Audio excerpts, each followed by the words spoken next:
Hi guys, and welcome to the Sunderland vs Coventry match review. Now, I do apologise that I'm being really quiet. I've just got home from Sunderland in the early hours of the morning and everyone in the house is asleep, so I need to be at least marginally respectful.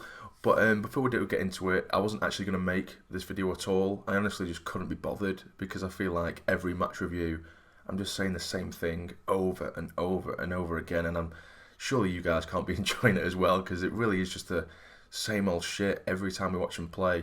And I was going to do a match day vlog as well because I did actually go up to the game, but again, I just didn't have the motivation at the minute. You know, whenever I'm watching them, I just don't have that sort of oomph anymore because of the way we're playing, because the way I feel like the passion isn't there from the players, and it just didn't give me any kind of motivation. And to be fair, it was absolutely pouring it down and it was freezing at this stage of my life yesterday. And I was speaking to the Mad Mistake last night. You should go check him out, by the way, if you haven't already. He's class Sunderland YouTuber, absolutely class. He does match day vlogs. You should go and check him out if you want to see a match day vlog. But I was speaking to him last night and I was just saying, I don't even want to make a video because they just don't motivate me, this team, at all. And again, I'm just saying the same shit every single match review. But there was something I wanted to briefly speak about as well before we do get into the match review of sorts. Before the game yesterday, I hooked up with the Red and White Army, who kindly asked me to go and help them out with the setting up of the flags before the game. And I'd like to bring it to your attention that if you would like to go and get involved, you definitely should do. They go about 12:30, 1 o'clock. They go into the ground, they set up the flags. You get to see the stadium when it's empty in all in all its glory, and it's also really nice, at kick-off when you see those flags being waved, and you know that you've been a part of that. It's really, really nice. So yeah, I'd highly suggest you get in touch with them. You can either follow them on Twitter, go on their website, redandwhitearmy.co.uk, register yourself, and just show some interest. It was a good friend of mine, Michael Conroy, who he writes for I Love Supreme, very, very good blogger, very good writer. As of course I'm associated with I Love Supreme as well, and he's a part of the Red and White Army. So it was him who invited me along, as he knew that I was going up to watch the game, and it was a really, really, really good experience. So I highly suggest that if you are interested, you get in touch, because it is there's a lot of good people who work really hard, and at times there aren't enough volunteers, and to set up the amount of flags they need to set up, it's a bit of a graft. It is a graft, and it's just, the more people, the better, and it makes a better atmosphere and a better experience for everyone all around. But yeah, so that's that done and dusted out the way. But into the game, it was shit. It was shit. To be fair, before the game, I did think that we were going to get battered. Coventry have a lot of pacey players. It were pouring it down. It was a wet surface, and I just thought we were going to get absolutely battered. And to be fair, they didn't really impress me that much, Coventry. I'm not going to say they were crap, because I don't think they were necessarily, but they really didn't impress me, and they only tested Burge on a handful of occasions. And don't get me wrong, our final third was horrendous, and we didn't test the keeper whatsoever, apart from Kim Pioka's goal in the 90th minute, which of course beat the keeper.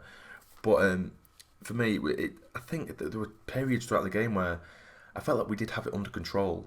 We had it under control, but because we had the likes of Dobson, Power and Leadbitter. I don't know how the hell Leadbitter's getting into the side, by the way. He's just frigging garbage. And I keep saying, I love the man, I like him and everything, but he's just garbage. He's so far past it. Dobson had a really poor game as well. Power was okay, but as it was, I'm going off topic there, but I feel like at times we did have the game under control. It's just the final third, we just have absolutely nothing whatsoever. There's times where we're getting a breakaway. McGeady, he slows the play down because he wants to stop the ball and do a few tricks. Maguire, he's not the paciest to play out on the right hand side. He slows the play down, and then Grigg is just isolated up top. I think Grigg touched the ball a handful of times throughout the entire game, and he is isolated up there. But to me, Grigg just looks like he doesn't want to play for us. He looks so disinterested. He looks lethargic, and yeah, it's just poor. And like I said in the last match review as well, our one sort of half decent attacking outlet is Denver Hume. Down that left hand side, he does have the pace, he has the bravery, and he has the guts and determination to really get at them, and he needs McGeady to be making those overlapping runs, which, to be fair, McGeady did used to do that. He used to link up quite well with whoever the left back was at the time, but he's not doing that. He keeps cutting inside. When Denver Hume is bombing down the left, he needs McGeady to be making the overlapping run, But McGeady keeps moving himself into the centre where he's no good to anyone, and he's leaving Denver Hume by himself on the left-hand side, and he gets cancelled out by 2 or 3 Coventry players who surround him, and McGeady's buggered off to the centre of the pitch. It doesn't make any sense at all to me, and not once did McGeady make that overlapping run, which we needed so badly. So he was leaving our only attacking threat the entire game was Denver Hume, going down that left-hand side, and it was very 50-50. Sometimes he'd lose the ball, which half the time it wasn't through any fault of his own. He just didn't have any support. But he did get to the byline a few times. He got down the left-hand side a few times. He did get a few crosses in, but there's no one there. There's no bodies in the box. There's just Grigg. And then you've got Maguire, who's way outside the box as well. McGeady's somewhere in the centre doing what the hell he wants as usual. So we have no attacking threat whatsoever. And their goal, it was just sort of head tennis between Coventry players. And it was like 3 free headers. They're just heading it around to each other before they eventually buried it. And Burge had to make a couple of really good saves. One of them in particular, it was from a shot from distance. He managed to tip it over the bar, which was a really, really good save. But we didn't make anything at all. There's nothing really for me to talk about because we didn't make anything. It was just that poor. Ledbetter was losing the ball constantly. Dobson losing the ball constantly. It was just terrible. It really, and I don't know where to go from here. I'm struggling to make these match reviews because there's nothing for me constructively to talk about because our play is so poor.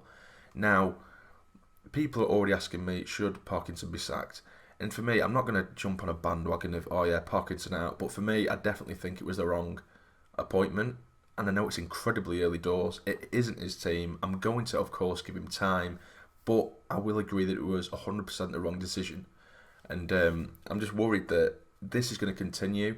We're going to continue to stagnate, drop down the league before it's too late to really mount any form of attack on the top 6 at the very least, because Parkinson's talking about he wants to break into the top 2. That isn't going to happen.